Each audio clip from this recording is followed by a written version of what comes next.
Ravi de vous retrouver pour ce nouveau numéro du Dessous des cartes. Nous démarrons cette émission à Sanaa, au Yémen. Sanaa et son riche patrimoine pré-islamique avec ses hautes maisons en pisé. Nous sommes ici au cœur des montagnes yéménites, à plus de 2000 mètres d'altitude, loin de l'autre grande ville rivale, Aden, et son port ouvert sur l'océan Indien. Le Yémen qu'on appelait autrefois l'Arabie heureuse, au temps du mythique royaume de la reine de Saba, et le Yémen qui est désormais associé à des images de guerre et de destruction.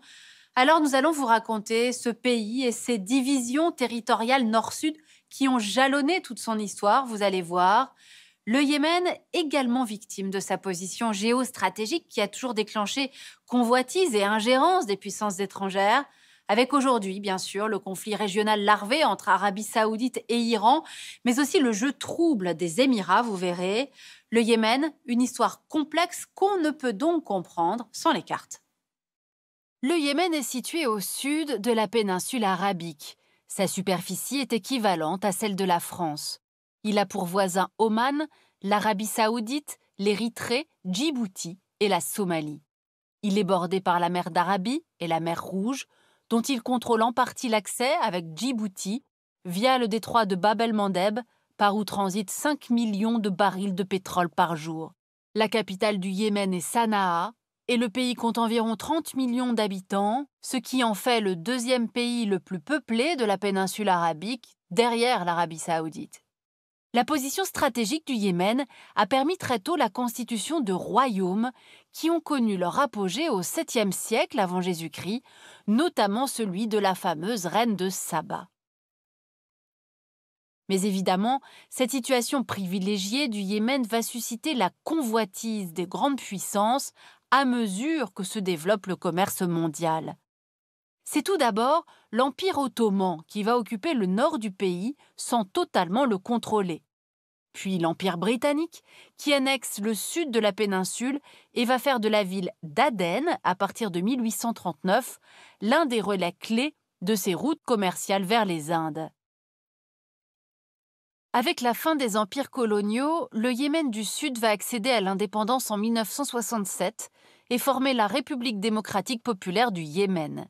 Le Yémen du Nord, lui, est indépendant depuis 1917 et s'est constitué en République arabe du Yémen en 1962.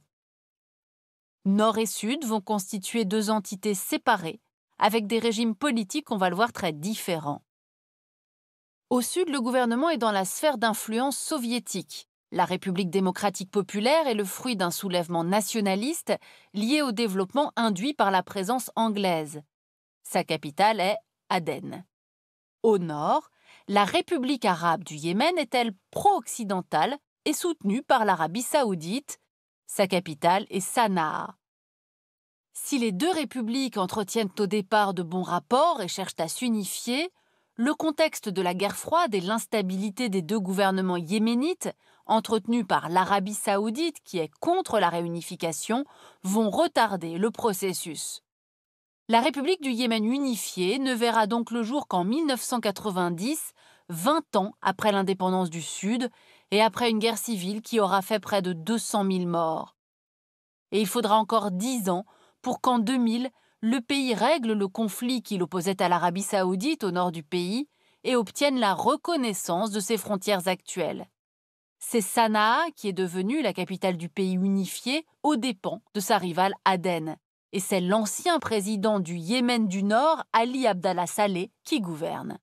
Une concentration des pouvoirs au nord qui va bien sûr rapidement raviver les clivages profonds qui déchirent la société yéménite en dehors de son histoire coloniale. Un clivage géographique tout d'abord. Le nord, regardez, est une région montagneuse qui bénéficie d'une pluviométrie importante pour la région, propice à l'agriculture. La population y est 2 fois plus importante qu'au sud du pays. Ce clivage géographique se double d'un clivage religieux. Le nord est majoritairement chiite, issu d'une branche singulière nommée zaïdisme, à laquelle s'ajoute une deuxième branche ismaélienne.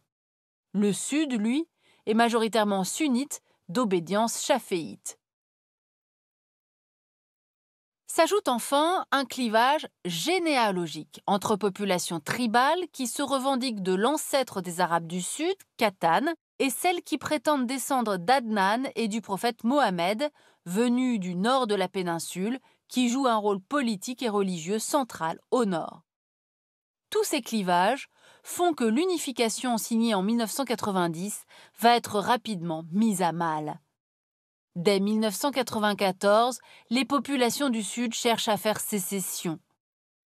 Le très autoritaire président Ali Abdallah Saleh ordonne à ses troupes de récupérer Aden. L'unité du pays est conservée, mais au prix d'un important traumatisme pour les populations du Sud. Le mécontentement s'installe. La contestation qui se poursuit au Sud pacifiquement est sévèrement réprimée. Le nord du pays connaît également, à compter de 2004, une certaine instabilité avec la montée en puissance du mouvement Ansar Allah. Il est mené par Hussein al-Houthi, qui vise à redonner une influence à la communauté chiite, écartée du pouvoir à l'unification, ainsi qu'aux descendants du prophète Mohammed dont il se revendique. Les Houthistes, comme on les appelle, vont s'engager dans une guerre depuis leur fief de Saada et progressivement se dégager de l'emprise du pouvoir central basé dans la capitale, à Sanaa. Vous l'aurez compris, l'histoire du Yémen est une suite de fractures multiples, géographiques, religieuses et historiques entre le nord et le sud et au sein même de ces régions.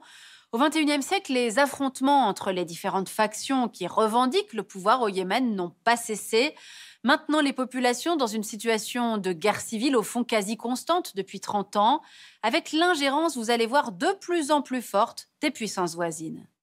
En 2011, dans le sillage des printemps arabes, un soulèvement général pousse le président Saleh à abdiquer au profit de son vice-président Abderrabou Mansour Hadi. Les Houthistes profitent de la faiblesse du nouveau régime pour se lancer à la conquête de la capitale en juillet 2014, bénéficiant au passage de la complicité des alliés de l'ancien président Saleh. En janvier 2015, le président Hadi démissionne et se réfugie en Arabie saoudite, à qui il demande son aide militaire. En mars 2015, l'Arabie saoudite et son nouvel homme fort Mohammed Ben Salman, à la tête d'une coalition internationale, lancent l'opération Tempête décisive. L'opération ne rencontre pas le succès escompté, pas plus que la suivante, baptisée Restaurer l'espoir. Cet appui de l'Arabie saoudite va achever de décrédibiliser le président Hadi, renforcer le mouvement houthiste qui a infiltré tous les rouages de l'État, mais aussi le mouvement sécessionniste du Sud qui contrôle le port d'Aden. Ce mouvement sudiste s'oppose graduellement au président Hadi, avec le soutien des Émirats arabes unis, pourtant théoriquement alliés de l'Arabie saoudite dans la coalition qui entend rétablir le pouvoir du président dit légitime. Le camp anti-houthiste est donc, on l'aura compris, fissuré. À ces trois forces qui s'affrontent sur le sol yéménite, il faut en ajouter encore une quatrième, Al-Qaïda dans la péninsule arabique, AQPA. Ce mouvement a une longue histoire dans le pays, mais il va profiter de l'instabilité en 2015 et 2016 pour prendre le contrôle d'une partie du territoire, notamment de la 5e ville du pays, Al-Moukalla. C'est AQPA qui revendique en janvier 2015 l'attentat contre Charlie Hebdo en France. Suite aux frappes de drones américains et à l'engagement militaire tant des houthistes que de la coalition, AQPA est désormais en perte de vitesse, mais la tentation djihadiste reste forte, notamment au sud du pays. Vous l'aurez compris, si tous les ingrédients semblent réunis au Yémen pour qu'ait pu éclater cette guerre civile, elle n'aurait pas perduré sans l'ingérence des grands acteurs de la région, l'Iran, l'Arabie saoudite et les Émirats arabes unis, mais aussi sans le laisser-faire des grandes puissances, États-Unis et Europe en tête, qui pourvoient en armement les monarchies du Golfe et sont dès lors accusées de complicité. La situation semble d'autant plus inextricable que l'Iran a progressivement augmenté son soutien au mouvement houthiste dans l'idée d'un croissant chiite dont il serait le garant. Depuis 2012, une douzaine de navires transportant des armes et du matériel militaire en provenance d'Iran ont été saisis et des dizaines d'attaques de missiles et de drones sur le territoire saoudien ont été revendiquées par les houthistes. L'Arabie saoudite, dont les interventions au nord du Yémen pour contenir la menace chiite, renforcent la détermination houtiste et l'appui de l'Iran.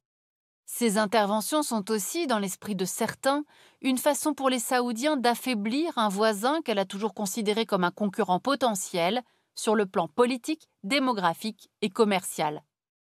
Et enfin, il faut noter le jeu complexe des Émirats arabes unis qui poursuivent discrètement une stratégie d'implantation commerciale et militaire sur le golfe d'Aden et dans la Corne de l'Afrique.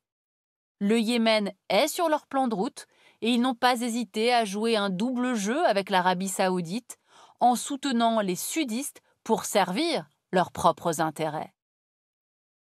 Au printemps 2020, ultime fléau pour ce pays meurtri par la guerre, les premiers cas de Covid-19 dans un Yémen qui connaissait déjà des situations de famine et de choléra avec un bilan terrible de plusieurs dizaines de milliers de morts. Vous l'avez vu depuis des années, entre division nord-sud, ingérences étrangères, il est difficile de conserver l'espoir que le Yémen puisse redevenir un jour l'Arabie heureuse. Et nous avons construit avec lui cette émission, le chercheur Laurent Bonnefoy, qui a publié chez Fayard ce livre, Le Yémen, de l'Arabie heureuse à la guerre. Ainsi s'achève ce nouveau numéro du Dessous des cartes. Rendez-vous bien sûr la semaine prochaine, même endroit, même heure. Et d'ici là, n'oubliez pas notre site internet arte.tv sur lequel vous retrouverez notamment nos leçons de géopolitique. À très vite.